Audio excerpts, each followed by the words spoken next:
Now, the first tactical equipment we have is the Lockpick Gun. Now, this is going to help us open doors faster compared to our normal multi-tool. So the Lockpick Gun looks like this, and our multi-tool looks like this. Now, they both are going to open doors in the same fashion, where if you walk up to a door that's locked and look at the lock, you'll unlock it. However, the Lockpick Gun just does it much more efficiently and quicker. Now, the main benefit of lockpicking a door is it allows for silent entry. Suspects or civilians will usually not hear you unlock a door, which then will allow you to silently breach.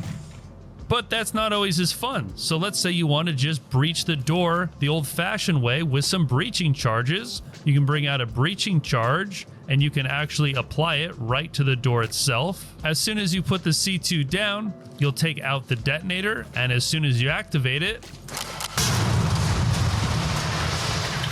you'll never see that door again. Now, of course, everybody in the immediate room and nearby rooms is going to hear that, but it sure is a fun way to quickly get into a room and clear it. And if there are any suspects or civilians in the immediate area on the other side of the door that you blasted, more often than not, they can also become disoriented. But keep in mind, if a suspect or a civilian are directly behind the door, they can be seriously or fatally injured. So you do have to be a little bit careful when it comes to breaching, because you definitely don't want to hurt or kill any civilians. Our next piece of tactical equipment is our wedge. This is going to go on the bottom of any door. We can look down at the bottom and deploy a wedge, and this is going to lock this door. The only way this door will now ever be able to be opened is if we remove the wedge or use a breaching charge and blow open the door. This is really helpful, especially on bigger maps, or just depending on your strategy. This will stop you from being flanked, or if you think a suspect or a civilian are going to try and run away, this is going to completely box them in.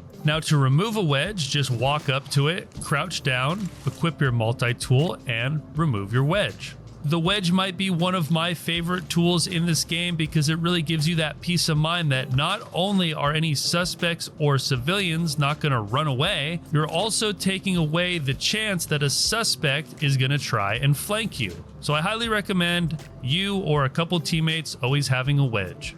We also have two less lethal items, the pepper spray and the taser. With the pepper spray, we can take it out, aim it, and deploy it.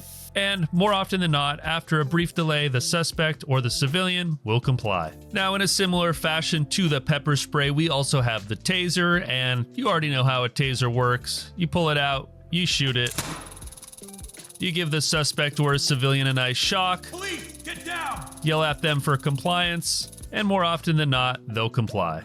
And finally, we have our mirror gun. This is probably one of the most important tools in this game because it allows you to look under any door and get a pretty good idea if there's any suspects or civilians or traps on the other side of the door. To use the mirror gun, all you need to do is go crouch in front of a door, activate it, and now you can freely look around. The most important thing when you're using a mirror gun is always look down, immediately up and down on the left and up and down on the right. And you're checking the bottoms of each door frame to make sure there's no tripwire or traps. Again, for that tactical experience, use this picture-in-picture mode. The screen's more pixelated. It's a little harder to see, but it is much more realistic. But if you want to make your life easier, head into your options, head over to graphics, scroll down to Optiwand, and just make it full screen. And that way, you can see so much easier and so much more, and it's much easier to use the tool.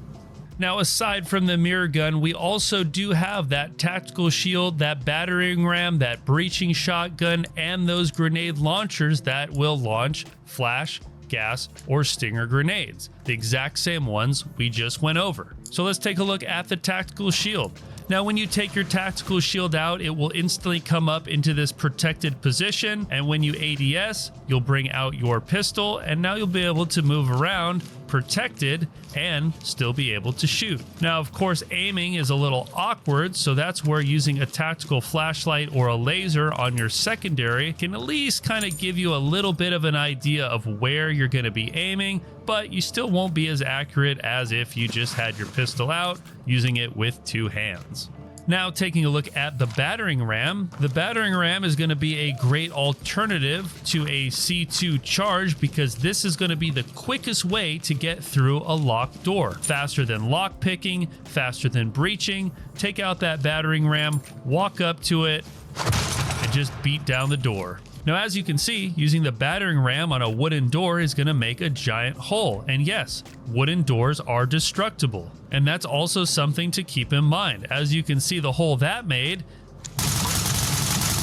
you can also see the damage done just by shooting a wooden door. That's important to keep in mind because as you just made this giant hole in this door, let's say there was a suspect in this corner, well, now they can just easily shoot you through this door. Maybe your team's stacked up over here ready to enter, and you just put a big hole in the door, well, now they might just shoot you right here. Now, on a metal door, works the same exact way, but you're not going to put a giant hole in the middle, and metal doors don't have the same destructibility.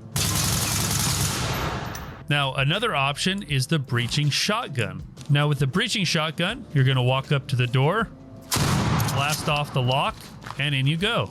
Now, aside from breaching doors, the breaching shotgun is also...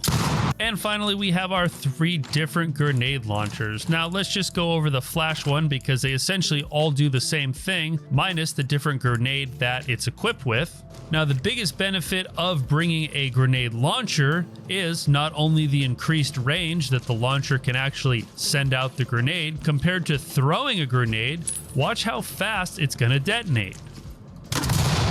It's almost instantaneous. And finally, our last piece of tactical equipment is our tactical foot. That's right, if all else fails, you can walk up to a door, give it a big fat kick, and in you go. One note on kicking doors is if you have a broken leg from getting shot, you won't actually be able to kick open a door.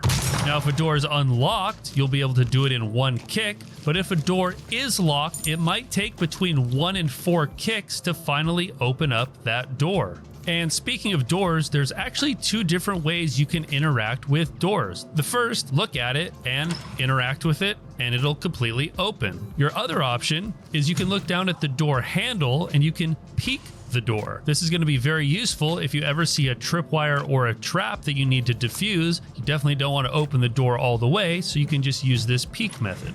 Let's say we used our mirror gun and saw that there was a trap. We could peek the door, crouch down, and then we could quickly defuse the trap, close the door, and then breach however we wanted to.